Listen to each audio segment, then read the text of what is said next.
Chelsea, thank you very much. Johnny, thank you very much for having me. I know it's a risk. We'll see in 45 minutes if that was what you wanted or not, but thank you very much for having me. Ontario Soccer, thank you very much for having me. I have to do some housekeeping work first. I wouldn't be here without a team. I do nothing without a team. Taryn, Elizabeth are my team. Thank you very much. Willie Cromack is my team. He is my foyer into soccer. He and I talk every day, and he says, you can't do that. You need to understand this. So he is who onboards and educates me. So thank you very much for that. Also, Matt F, if you're here. Is Matt F here? Yep, standing up in the back, hair straight up, slick back, looking good. Raheem, if you can stand up too, and Gabe, if you can stand up. If it wasn't for these three great leaders, one in Saskatchewan, one in BC, one in Ontario, I wouldn't be here. Thank you very much. Thank you for having the courage to have courageous leadership. Thank you for the courage to go outside of the box, outside of the traditional box, the way you've always done things. And thank you for welcoming us in and having dialogue. We don't have to be right all the time, and I'm not right all the time. So really appreciate you three in particular sticking up for us. So thanks very much. Okay, here we go. So experience-wise, you heard some of my experience, but what you didn't hear was that I've made millions of mistakes over my lifetime. And we'll talk about some of those today, because if you don't make mistakes, you're not trying. You don't have to be somebody to step in the ring, but when you step in the ring, you better be prepared to become somebody. So I say that to all the young people that are out there, and we always talk about that. Never be afraid to step in the ring, to do more, to go to that next level. Sarah, with the position in Canadian soccer. Matthew, congratulations to you with your position. It's going to be great. Those are great additions. And everyone else, like the Hollies and Matt Greenwoods. I'm not sure if you're out there or not, but I'm not a soccer person, and I know about you because I know what you're doing, and you're challenging yourself to get to that next level. So thank you very much for doing that. And everyone else that does that too. Just because I didn't call your name doesn't mean I don't appreciate you doing that. So I don't take myself too seriously. We have got lots of experience, and experience is just that. It's experience. At the end of the day, I'm here to share some experience. And if you take one thing and you implement it, you're going to be better. One thing. So just think about that one thing. A little bit different. Nobody likes to be lectured. Put your hand up if you like to be lectured. Exactly. So I'm not here to lecture you. It's a bit of a conversation, different keynote. I will ask questions. I will look right at you. If you try to look away from me, I'll walk closer to you. If you try to be on your phones or don't want to participate, I'll call you out. Guy sitting beside the guy in the red, yeah, you. So I'll do that because this is dynamic, and it's all about getting something out of it for you, not me. Okay, everyone good with that? Thumbs up? Perfect. All right, so the first thing that I want to talk about is being a learning leader. So I was on my way to give a talk to a bunch of coaches who I won't name the sport, and I said, what the hell am I going to tell these coaches? They're experienced, they're in a sport that I don't know a lot about, and so I better do some research. So I started doing some research, and I read the book by Tim Elmore called The 8 Paradoxes of Effective Leadership. And I listened to something in that book that I wanted to replicate, but I said, why replicate it? I'll just actually copy it, and I'll start the whole thing because it'll level set for those coaches, and I think it'll be level set us for this entire weekend. So we're gonna listen to it, and then we're going to talk about it. So let's talk about some ideas for becoming a learning leader. The first step toward becoming a learning leader, managing emotions. Now let me explain why. The prerequisite for remaining a learner while you're a teacher is emotional security. If you're an insecure leader, you'll soon begin defending your past ideas. You'll feel threatened or even displaced if someone has a better solution than yours. To preserve your own turf, you'll stop listening to others. Haven't we all done that? I've watched teacher leaders become embarrassed and humiliated when a team member offers a better insight to the conversation. When their ideas are challenged, they reveal their true colors, becoming defensive, irrational, and even emotional. Why is this? When your competence is challenged, your amygdala lights up inside your brain, and you shift into fight or flight mode rather than relying on the rational part of your brain. You spiral into survival mode, preoccupied with how you appear to others rather than securing the best idea, regardless of who it comes from.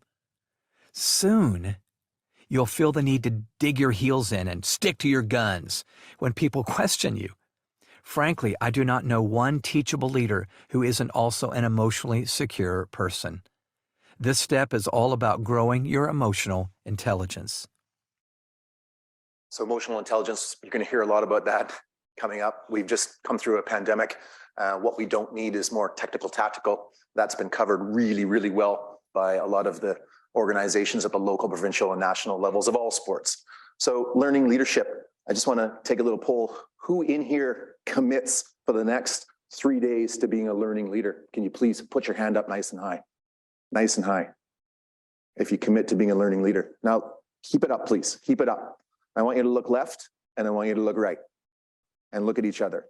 And when you hear a colleague say something disparaging or, oh, come on, who's that guy? Oh, then you call them out. You have that A word that we don't like in sport, accountability. Call them out and say, we're here to be learning leaders, because that's what this is all about. That's what this whole weekend is all about, becoming a learning leader. Might as well get something out of it, as well as having a few beers and reconnecting with people. Change. Guaranteed change happens. It happens by design. It happens by disaster. We're human beings, so we're not usually proactive about it. We usually wait until there's a disaster, then we band together, wear the strong shirts, Canada Soccer strong, like whatever bad thing happens strong. But we're not intentional about it. We don't design it.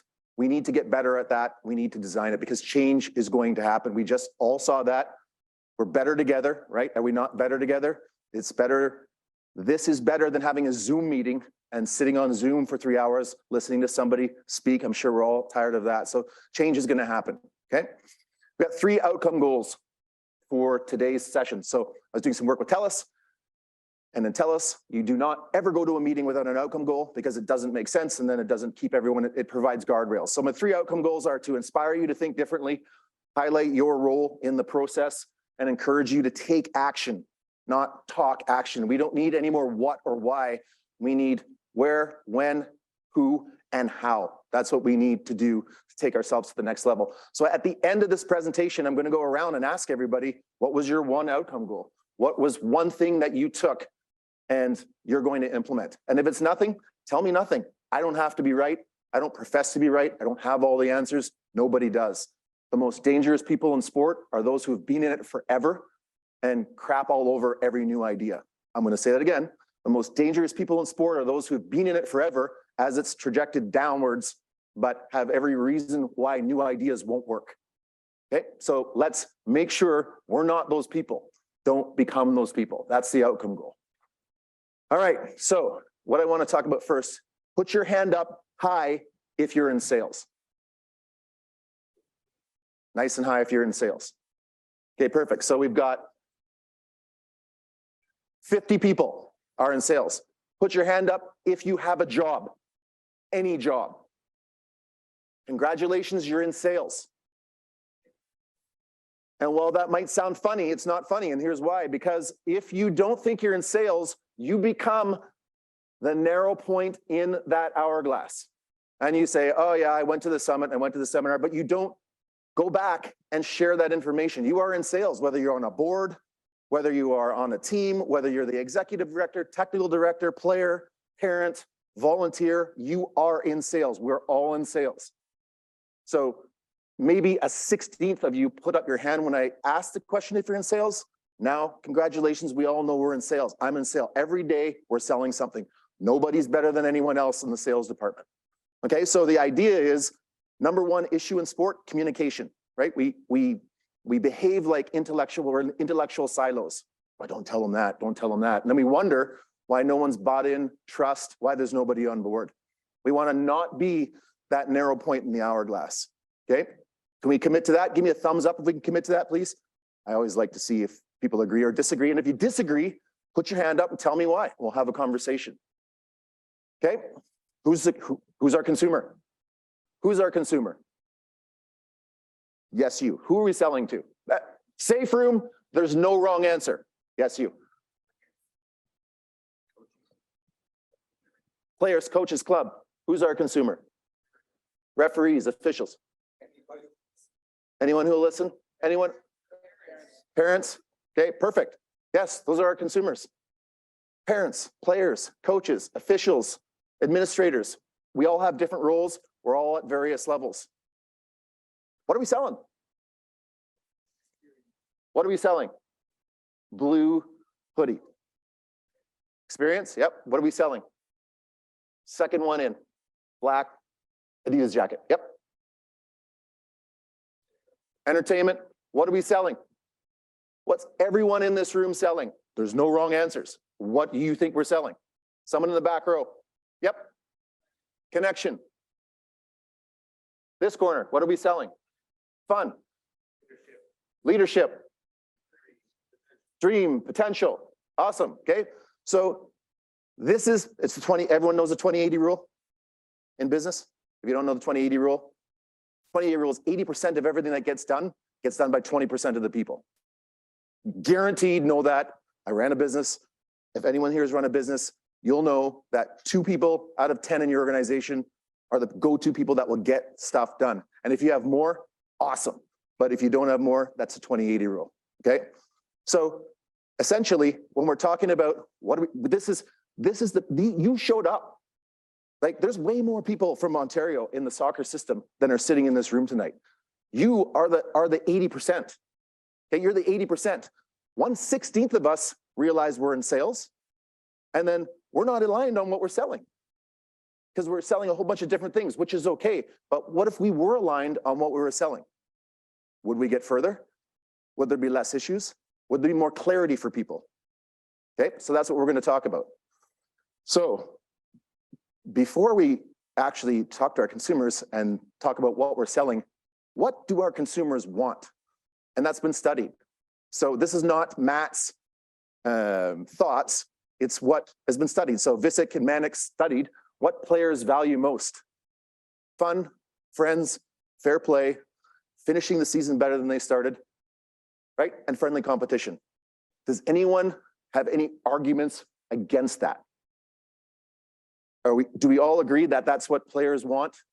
By the way, housekeeping, you get the slides. So relax, enjoy, be a part of the whole conversation too. This is what players value the most, okay? 5 things, if maybe they're in the top 10. What do parents value the most? Okay, what do they value the most? Safety, fair play, opportunity, competition, and development. Even though if you ask parents what development means, they probably couldn't tell you exactly what development means, but that's what they value. How do we know? Our friends at A Better Way, ask them. They asked 1,000 parents. Okay, so Visick and Manick asked 5,000 kids. Okay, so what do coaches value the most? Because we asked coaches: player respect, parent respect, club support, mentorship, continuing education, which is development. We're in a business. I just want to take a little sidestep here. Put your hand up if you do not think we are running a business. If you do not think we're running a business. Any time where there is an exchange for product or service, we're running a business. Okay, so we're running a business. Some of us don't know we're salespeople. We didn't really have a consistent what we're selling. What was one of the things that came up from parents, players, and coaches? What's the one consistent thing they all want and value? Louder, louder. One more time. We are in the business of development. That's what we're in the business of. What does that mean? How do we define development? How would you define development? Safe room, no wrong answers. Yeah. How can it be simple? Best education. Best education. Yep, best education. How would you define development? Okay, over here. Community, yep. One more, over here. How would you define development? Yep. Mentorship. Okay, perfect. What's hard about development is hard to quantify, correct? How about if we define development as finishing the season better than we started across a mutually agreed upon set of development criteria? Can everyone get along? Can everyone get on with that? We finished the season better than we started across a mutually agreed upon development criterion. Yeah, buy it, Johnny, buy it. Peter, in? Okay, that's the top, good. You guys in? Yes, Brandon, third. Yep, perfect. Okay, so when we go to we get asked to go to clubs and speak, and we do, and whether it's a academy or whether it's we go to a community club and they'll say, we're losing all our kids to the academy. What are we going to do? And we say, well, why don't you focus on development in your own club? Why don't you focus on measuring the progress of the individual at the end? Because what you're doing in a community club more than not is that at the beginning of the season, what does every coach say? We're going to win the championship. We're going to win the title. So if 100 teams are saying that, there's 99 losers. But if we actually focus on individual development and we baselined the start of it and we reevaluated mid-season and the end of season, how many winners would we have? Infinitely more winners. High performance, participation, doesn't matter. I am not anti-high performance, super competitive. We'll be playing cards later or something, you'll see, like scary. So I'm not high performance. But what I am also not is leveraging the 98% to fund the 1% and then not delivering back to the 98%. That's not fun. That is not giving those stakeholders what they want. Okay? Pretty simple, right? And I understand, I'll say it again, that you are the 80%. So I get that what I'm saying to most of you is like, yeah, we already know that, thanks. But what we want to talk about with that lens, if you can take that away all weekend long and put it against every time you're listening to a keynote, every time you're listening to a speaker, every time you're reevaluating what you're doing, your plan, your strategic plan, all of that stuff, that's important. Okay? Is there any questions around that? Does anyone? Yes, good. Twice you've described the Pareto principle, the 80-20. Mm-hmm. But twice you said that we're Yeah, when you said 20. My bad. Thank you for correcting. Yes, you're the 20. Sorry. I told you I was going to make mistakes. I appreciate you correcting me. Thank you for that. Is there any other questions from the 20% on what we're talking about in terms of development? Listen, I don't take myself seriously. Yeah, I get it. I apologize. Please accept my apology. Okay, so development. We're on the development track. Finishing the season better than you started across a mutually agreed upon set of development criterion. So what we have been working on with the Raheems and the Matts and the Gabes and some local soccer clubs is, what does that look like? And so the Canadian Athlete Development Matrix, everybody knows, we've got 264 indicators of social emotional. We've got 4 pillars, which are good. They give us a framework. And what I do like about what Dr. Wade Gilbert did for the USOPC was he broke it down into the 4 C's. Okay, competence, physical and technical tactical. Confidence, which is the mental psychological. Belief, resilience. Character, which is the mental leadership. And connection, which is a social emotional connection. And then we added culture, because without culture, which we're going to talk about tomorrow, Taryn, Elizabeth, and myself, hopefully you can join us, because we're going to talk about if you don't have a culture, you got nothing. And we're going to talk about that today, and we're going to talk about that tomorrow, and hopefully you glean some information and take it back to your club, your association, your board, your membership, and you can implement some of that stuff. But this is the new menu, and you're going to see it across a variety of different sports, because we're working with a variety of different sports to bring this to life. Because how do you quantify the soft skills? How do you quantify leadership? It's objective. So we're going to give you some examples from some organizations that have done that. And I will say right now, we've had some really great work with Tennis Canada. We've built this, baked this into their new version 300 long-term athlete development pathway. It's called the whole development pathway, the whole player development pathway from Tennis Canada. So it's going to be coming out. And wouldn't it be great if Soccer Canada, if Hockey Canada, if every single sport took the same approach with development and then got down to how we're going to do that? Wouldn't it be great if, just like swimming, your athlete's child got a report card, your coaches got a report card of, hey, this is where you started, this is where you are right now, and this is where you're going to be at the end? I think so. Okay, so simplifying it. We didn't just do it for the players, we did it for the players, parents, and coaches. We use athlete and player. We use them interdependent, like some people don't, I'm not an athlete, I don't want to be called an athlete. Okay, fine. Player, parent, coach, and then the club. So the club starts with culture, operations, reporting, and execution. That's the core concept of the club development, which we're going to talk about tomorrow.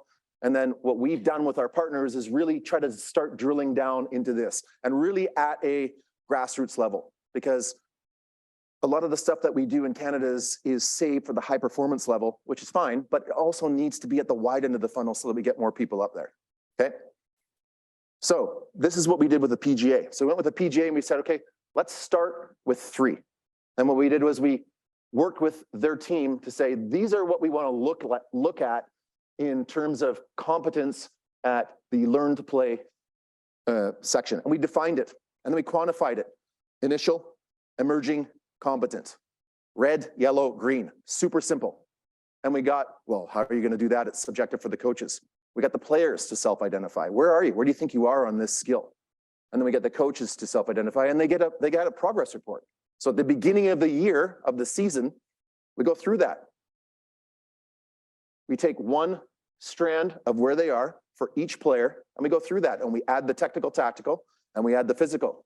I know what some of you are thinking, holy smokes, that's a lot of work. We've talked to coaches about that, and coaches are like, well, I'm not giving up a practice to do this evaluation. Then what are you doing? What are we doing then?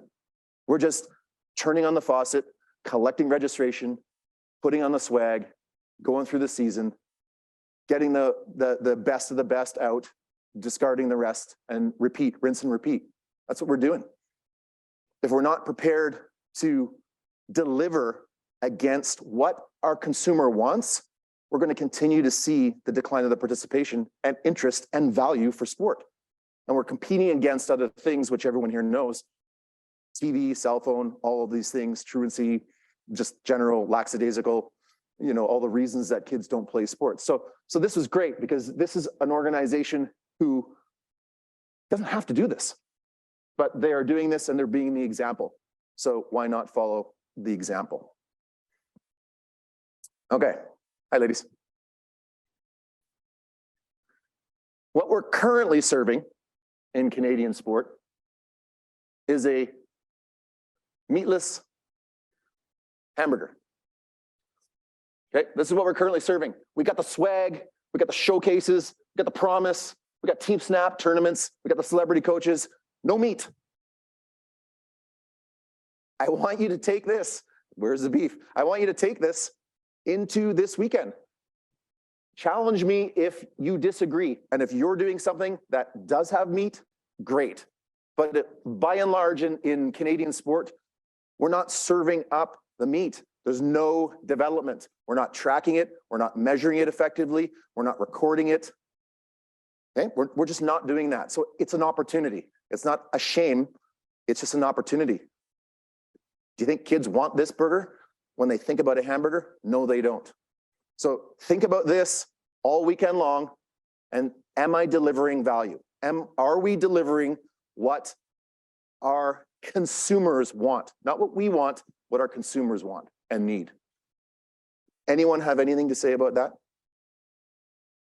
Questions, challenges, back row, up there, agree, disagree? Somebody disagree, so we can have a conversation. No? Veggie burger? Okay. Thank you. Proteinless burgers. We are serving protein-less burgers.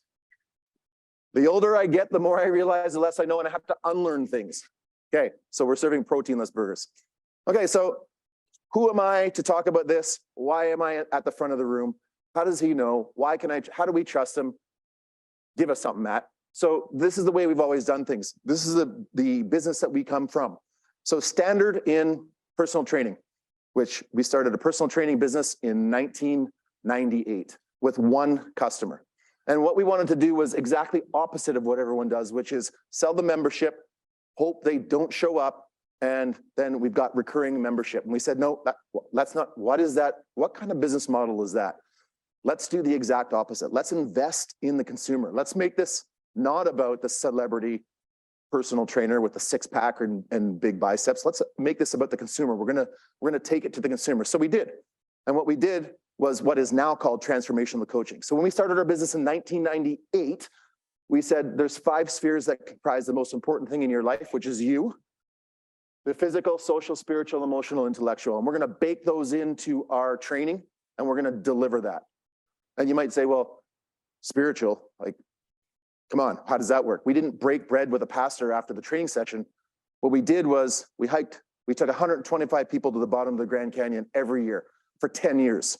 And we had a beginner group, an intermediate group, and an advanced group. And the beginner group went a quarter of the way down, and then they came back. Intermediate halfway down and came back, advanced all the way down. And what we've done, unbeknownst to the people that had come with us, was we had connected with their spouses and partners and said, we want you to write a letter and say all the things that we should tell our spouses, but we don't, and we take it for granted. So we want you to write a letter. And they wrote a letter. And so Johnny and Matt are hiking down. He has no idea what's going on. It's baking. He's exhausted. He gets to the bottom. He's with 100 people he doesn't know, and he gets a letter. And we say, Johnny, read that in front of everybody. And Johnny reads it, and he has this big transformational moment in front of everybody. And it literally changed people's lives. And we did that over and over and over. So that's what we did. In terms of, the emotional and social, we created a community. So every community we went into, instead of doing what everybody else did, which was, don't go to those guys that are personal trainers, they'll hurt you. Come to me, I'm the physiotherapist. Come to me, I'm the nutritionist. Come to me, I'm whoever. Instead of doing that, what we did was we went into communities and we got everyone together. And we said, hey, bike shop, we have a whole bunch of consumers that we want on your product. And what we'll do is if you supply us with bikes, then we'll get people on your product and people will be on bikes, and then we can go on tours, and then we can have spin classes. And we brought the community together. So walked into the bike shop, 1999, sat down with the guy and I said, what are you doing? He goes, well, we're sponsoring the high performance athletes. That's where we sponsor. And I go, well, did they give you anything?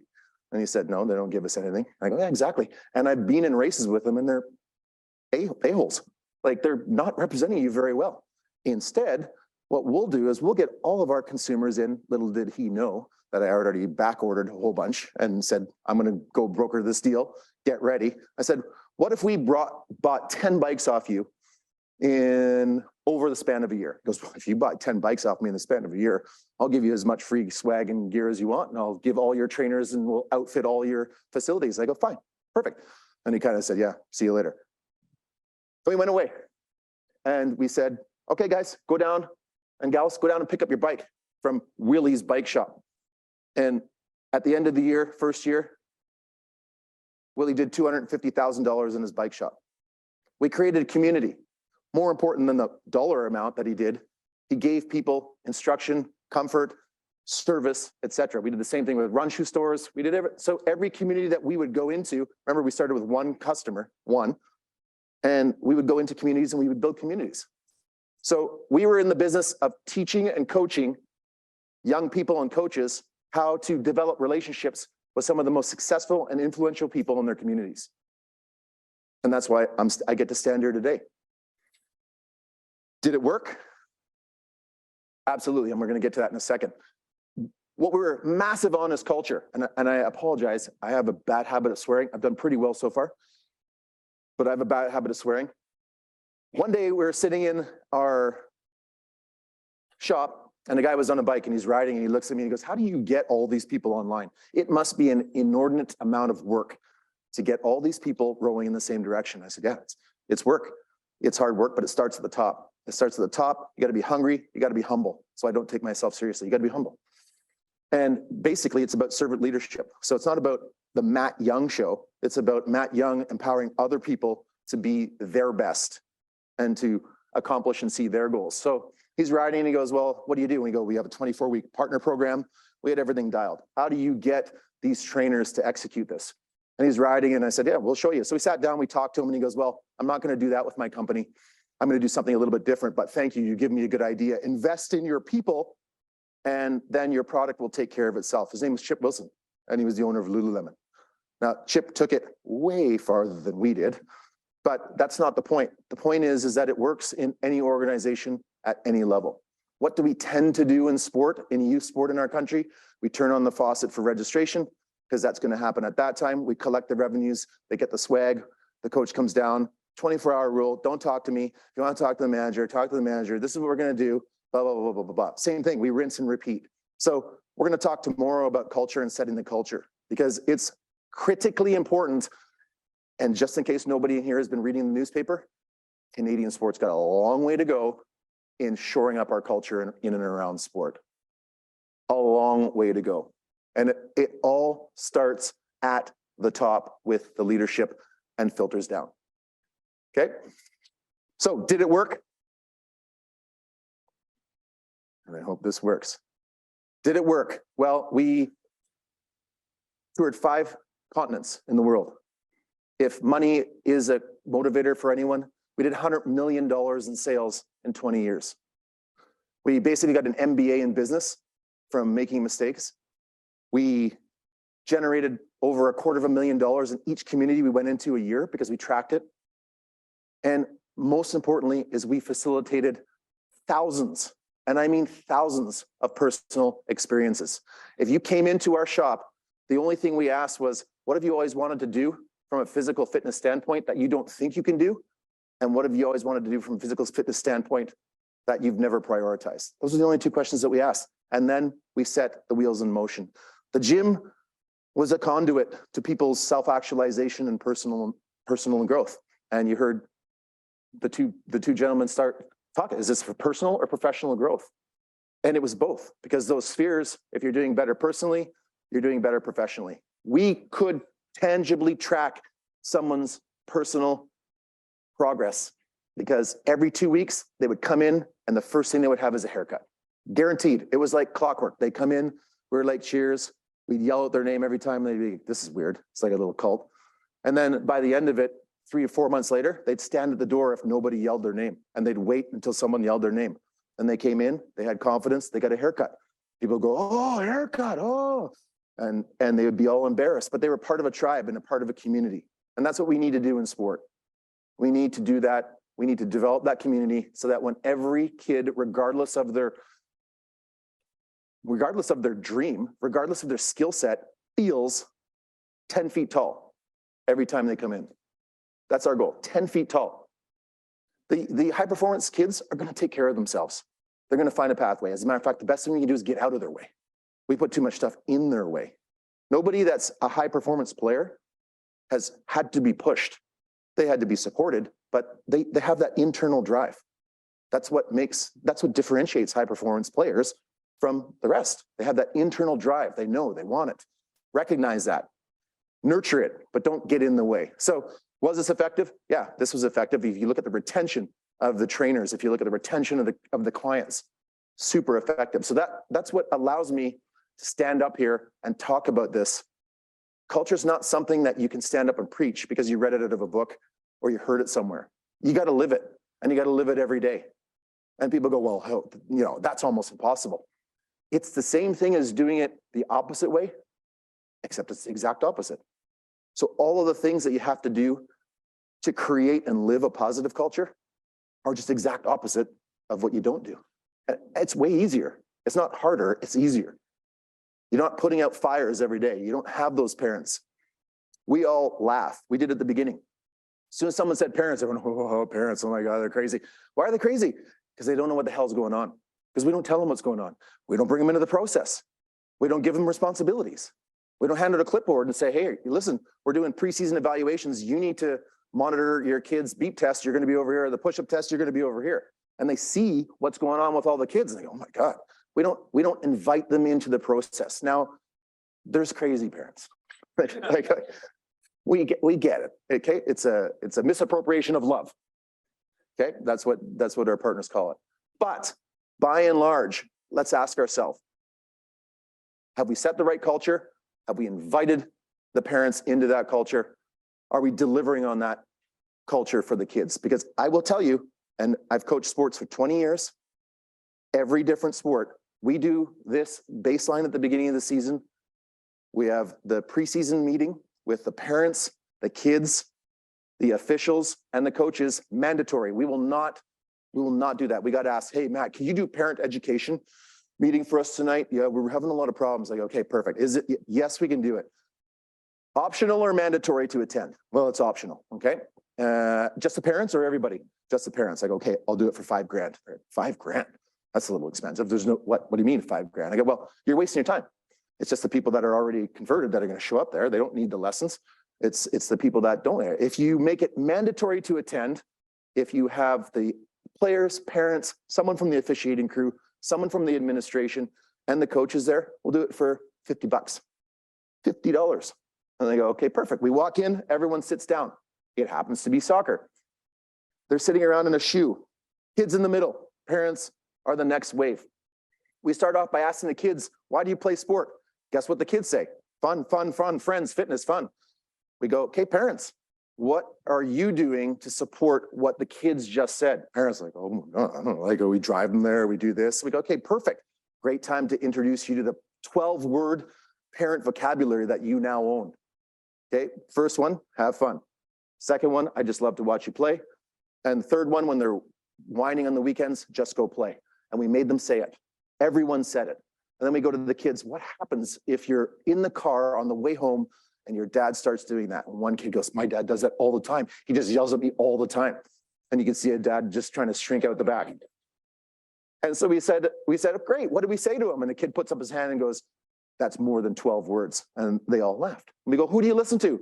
Every single kid pointed to the coach. Why? The kids gave the answer. So after this was finished, it's the first time we'd done it. And we did it for decades after that. I was a little worried. I was like, okay, I'm going to get lynched. And kids all filed out, lineup of parents, don't know if it went over well or not. They came to me and said, that was the best onboarding education we've ever gotten. Thank you for I am that parent. And I just didn't know I didn't know what I didn't know. So thank you, because now I know. And by the way, can I have this? What do I do? So it opens up a dialogue.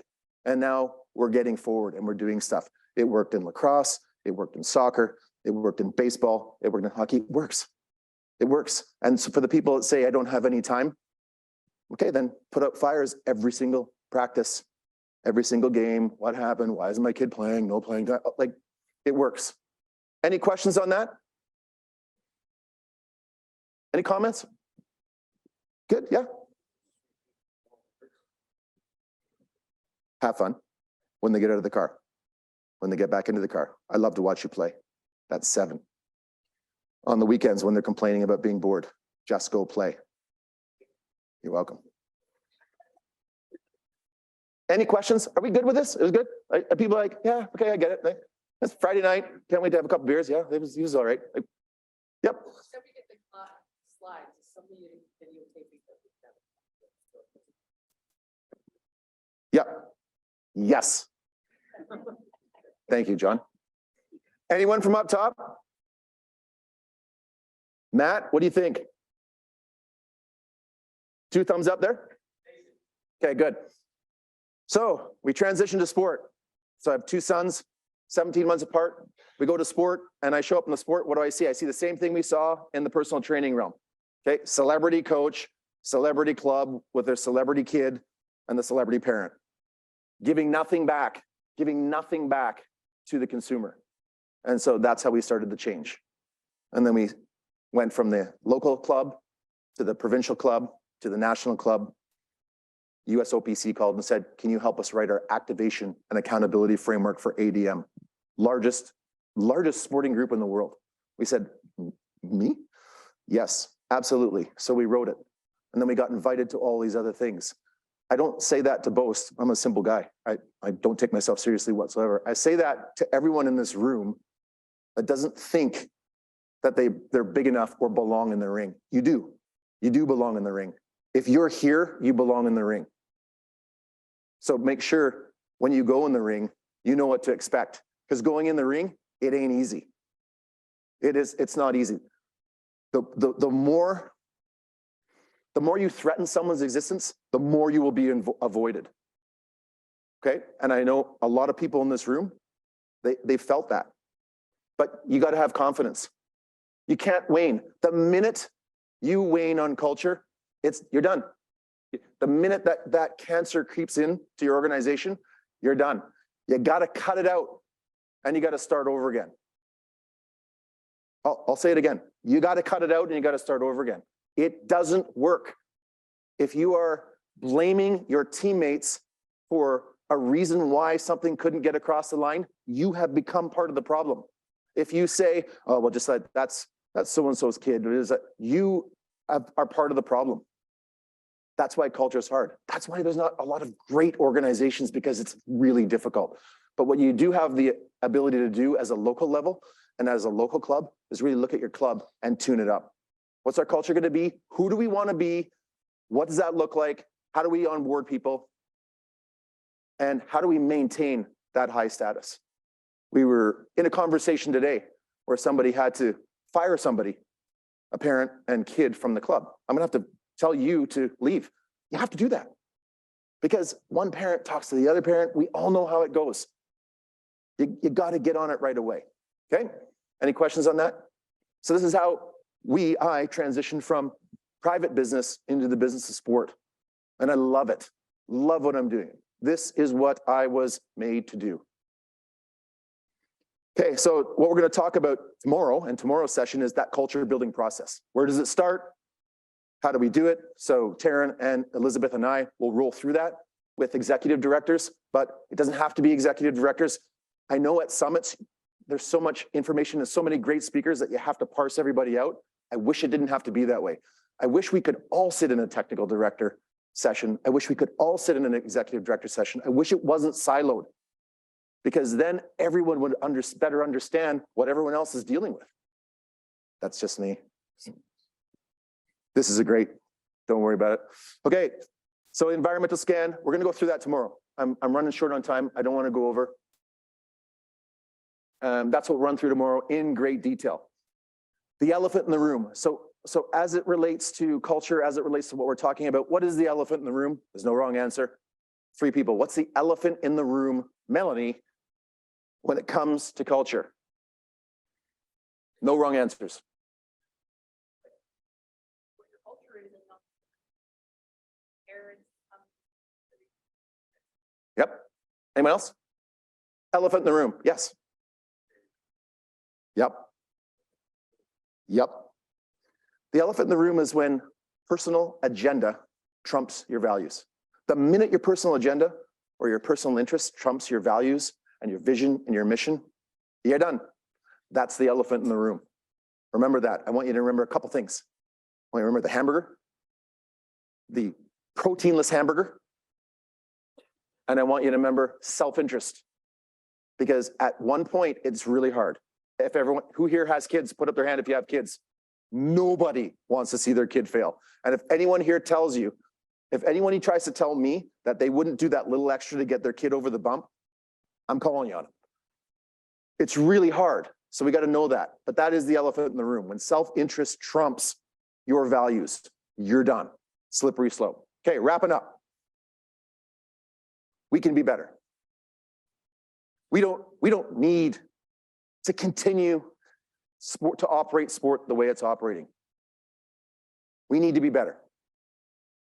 We don't need to continue to see headlines. These are all headlines for the last 2 months. We don't continue to need to see that stuff. What we do need is we need to do things a different way. So I want to leave you with that. You're here, you've invested the time, you've invested the energy. I encourage every one of you to step in the ring, no matter where you are. If you're a board member at the NSO level, PSO level, if you're an executive director, technical director, coach, player, parent, you do not have to do things the way we've always done them. It's not going to work in 2023. The statistics don't lie. They've already showed us that. Let's do things a different way. Let's do things a better way. A better way. A better way. Okay, so thank you very much. I'm going to wrap up, but I'm going to wrap up with outcome goals. I'm going to ask 10 people what one thing was they took away. What's one thing you took away? Think differently. Put up your hand and tell me one thing you're taking away in the back corner. Anyone from that back corner. Gentleman in the blue shirt sitting beside the guy in the white shirt. Yep. Glasses on the head. Yep. I'm going to think about how I can integrate this within my role. Awesome. We're here to help. Over there in the corner. That's 2. Got 7 more. Let's go. We got to get the next panel on. Yep.